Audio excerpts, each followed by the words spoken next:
Hello guys, today is Monday, August 14th, and we're gonna continue reading our series. And, and we are continuing our series of reading the Wonderful Wizard of Oz. Chapter 17, How the Balloon Was Launched.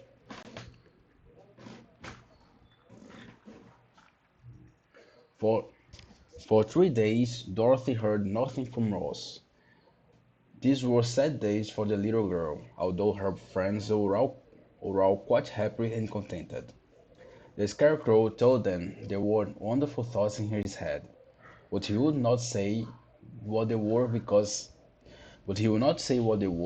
he knew no one could understand them but himself. When the Tin Woodman walked about, he would felt his heart rattling around in his breast, and he told Dorothy he had discovered it to be a kinder and more tender heart than the one he had owned when he was made of flesh. The Lion declared he was afraid of nothing on earth, and he would gladly face an army of men or a dozen of fierce Kalidahs. Thus each of the little party was satisfied except Dorothy, who longs more than ever to get back to Kansas. Thus each of the little party was satisfied except Dorothy, who longed more than ever to get back to Kansas. On the fourth day, to her great joy, Oz sent for her, and when she entered the throne room, he said, pleasantly, "Sit down, my dear. I think I have found a way to get you out of this country." "And back to Kansas?" she asked eagerly. "Well, I'm not sure about Kansas," said Oz, "for I haven't the faintest notion which way it lies. But the first thing to do is to cross the desert, and then it should be easy to find your way home." "How can I cross the desert?" she inquired. "Well, I'll tell you what I think," said the little man. "You see, when I came to this country, it was in a balloon. You also came through the air, being carried by a cyclone. So I believe the best way to get across the desert will be through the air. Now, it is quite beyond my powers to make a cyclone, but I've been thinking the matter over, and I believe I can make a balloon." "How?" asked Dorothy. "A balloon," said Oz, "is made of silk, which coated with glue to keep the gas in it. Is A balloon," said Oz, "is made of silk, which is coated with glue to keep the gas in it. Which is coated with glue to keep the gas in it. Which is coated with glue to keep the gas in it. Gas in it. A balloon is made of silk, which is coated with glue to keep the gas in it."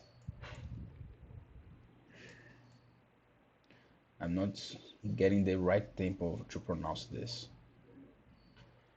I have plenty of silk in the palace, so it would be no trouble for us to make the balloon. But in all this country, there is no gas to fill the balloon with it. There is no gas to fill the balloon with to make it float.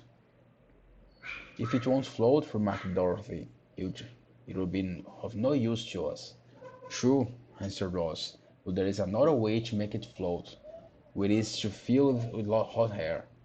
Which is to fill it with hot air. Which is to fill it with hot air. Hot air isn't as good as gas, for if the air should get cold, the balloon would come down in the desert, and we should be lost." "We?" exclaimed the girl. "Are you going with me?" "Yes, of course," replied Oz. "I am tired of being such a humbug. If I should go out of this palace, my people would soon discover I'm not a wizard, and then they would be vexed with me for having deceived them. I am tired of being such a humbug. If I should go out of this palace, my people would soon discover I am not a wizard, and they would be vexed with me for having deceived them. So I have to stay shut up in these rooms all day, and it gets tiresome. I'd much rather go back to Kansas with you and be in a circus again." "I shall be glad to have your company," said Dorothy. "Thank you," he answered. Now if you help me sew the silk together, we'll begin to work on our balloon." So Dorothy took a needle and a thread, and as fast as and as fast as Oz cut the strips of silk into proper shape, the girl sewed them neatly together. First there was a strip of light green silk, then a strip of dark green, and then a strip of emerald green, for Oz had a fancy to make the balloon in different shades of color about them. It took 3 days to sew all the strips together, but when it was finished, they had a big bag of green silk more than 20 feet long. Then Oz painted it. Then Oz painted it on the inside with a coat of thin glue to make it airtight, after which he announced that the balloon was ready. "But you must have a basket to ride in," he said. So he sent the soldier with the green whiskers for a big cloth basket, which is fastened with many ropes to the bottom of the balloon. When it was all ready, Oz sent word to his people that he was going to make a visit to a great brother wizard who lived in the clouds. The news spread rapidly throughout the city, and everyone came to see the wonderful sight. Oz ordered the balloon carried out in front of the palace, and the people gazed upon it with much curiosity. The Tin Woodman had chopped a big pile of wood, and now he made a fire of it, and Oz held the bottom of the balloon over the fire so that the hot air that arose from it would be caught in the silken bag. Gradually the balloon swelled out and rose into the air, until finally the basket just touched the ground. The Oz got into the basket and said to all the people in a loud voice, "I am now going away to make a visit. While I am gone, the Scarecrow will rule over you. I command you to obey him as you would me. I command you to obey him as you would me." The balloon was by this time tugging hard at the rope, tugging hard at the rope that held it to the ground, for the air within, for the air within it was hot, and this made it so much lighter in weight than the air without, and this made it so much lighter in weight that than the air without that, and this made it so much lighter in weight than the air without that, it, than the air without, and that made it so much lighter in weight than the air without that it pulled hard to rise into the sky. "Come, Dorothy," cried the wizard. "Hurry up, or the balloon will fly away." "I can't find Toto anywhere," replied Dorothy, who did not wish to leave her little dog behind. Toto had run into the ground to bark at kitten, and Dorothy at last found him. She picked him up, picked him up. She picked him up and ran toward the balloon.